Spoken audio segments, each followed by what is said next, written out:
ар бир адам өзүнүн кылып жаткан, ар бир жетекчилер өзүнүн кылып жаткан жумуштарын жетишкен кемчиликтер болобу, кандай кубулуш болбосун элге, коомго ачык айтып тургула, коомго жашырбагыла деген мамлекет башчыбыздын, өлкө жетекчибиздин жана ушу биздин жетекчилердин чоң тапшырмасы бар. Ошол алкагында биз кеңешип сүйлөштүк. Жылдын жыйынтыгы менен коомчулукка биздин аз да болсо кылган жумуштар боюнча ачык бир отчет берсек. Эмне дегеле жаштар саясаты дегенде түшүнүк кандай жумуштарды аткарабыз. Ошол боюнча сиздерди бүгүн чакырдык. Дагы бир жолу келиңиздер үчүн терең ыраазычылык билдирем. Эң башкысы биздин жаштар боюнча кыскача бир маалымат айтып кетсек, жаштар деген саясаты деген боюнча мен ушул аныктамасын сиздерге бир окуп берсем, жаштардын өз жөндөмдөрүн ишке ашыруу, анын потенциалын өнүктүрүү үчүн укуктук, экономикалык, социалдык уюштуруучулук жана башка шарттарды түзүүгө арналган мамлекеттин ишинин багыттарынын системасы. Жаштар саясаты деген ушундай аныктама менен аныкталат. Жалпы статистиканы карай турган болсок, өлкөбүздүн 24%, тактап айтканда 1.593.000 бул жаштар түзөт. Ал эми дээрлик мамлекетибиздин жарымынан көбү 25 жаштан ылдый. Бул биздин статистикалык комитеттин маалыматы менен дегеле биздин өлкө чындыгында жаш калкы бар өлкө деп толук түрдө айта алабыз.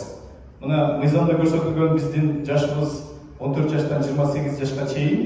Ал эми мына жакында маалымат иретинде сиздерге айта кетсек, биз жаңы жаштар боюнча мыйзамды киргиздик.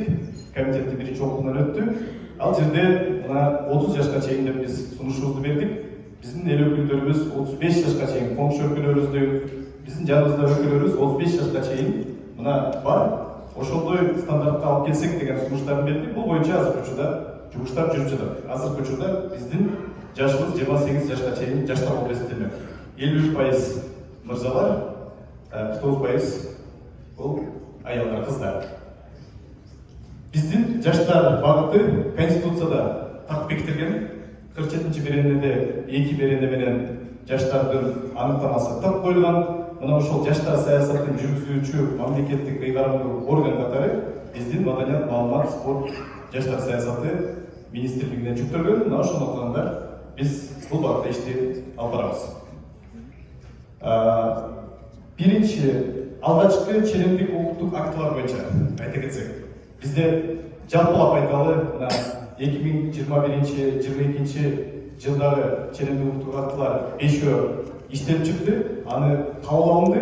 Ал эми калган 5 ченемдик укуктук актылар учурда иштелип чыгып, жана макулдашууда дегеле жогорку кеңештин кароосунда жалпысынан 12 жылдын ичинде жаштар багытында 10 ченемдик укуктук актылар иштелип чыкты.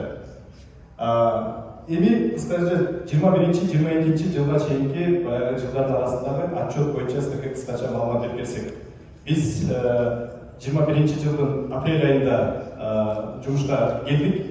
Бизге чейинки мыкты долбоорлорду биз так эле ошондой уланттык, күчтөндүрдүк. Мына ошонун алкагында баягы 21 жылдагы жумуштардын баардыгы тең. Көпчүлүк биздин жумуштар болсо, туруктуу жүрүп келаткан жумуштарды биз мындай преемственность деп коет. Биз ошол нерсени алдык, жаштарга пайдалуу болгондуктан дагы өркүндөтүү механизмдерин киргиздик.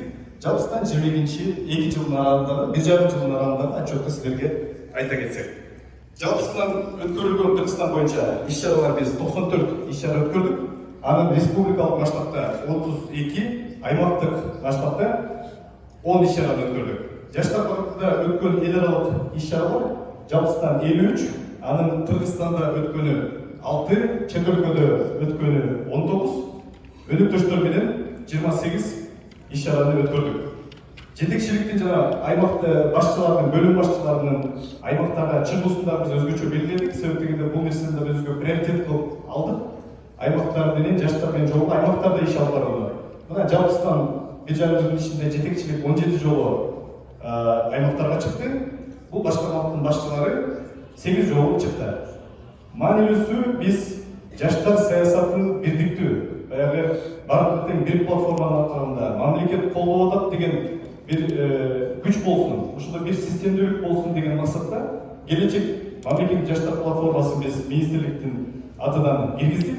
Мамлекеттик жаштар саясатынын аркасында көпчүлүк иш-чаралар мына келечек платформанын аркасында жүргүзүлүп жатат. Бир аздан кийин силерге дагы кененирээк маалымат берип кетебиз. Мына аймактардагы маселе боюнча аймактардагы жаштар менен жолугуу 2022 жылдын башында биз команда менен кеңешип, бул январь айы чындыгында тынч иш-чарадан анчалык көп эмес. Биз ошондо бүт 7 облустун ар бир районуна чейин кыдырып келдик. Кыдырып, биздин кагазда көрсөтүлгөн отчеттор чындыгында башка болушу мүмкүн. Ошол картинаны өзүнөн көргүбүз келди. Уюштуруу иштеринде биз өзүбүздүн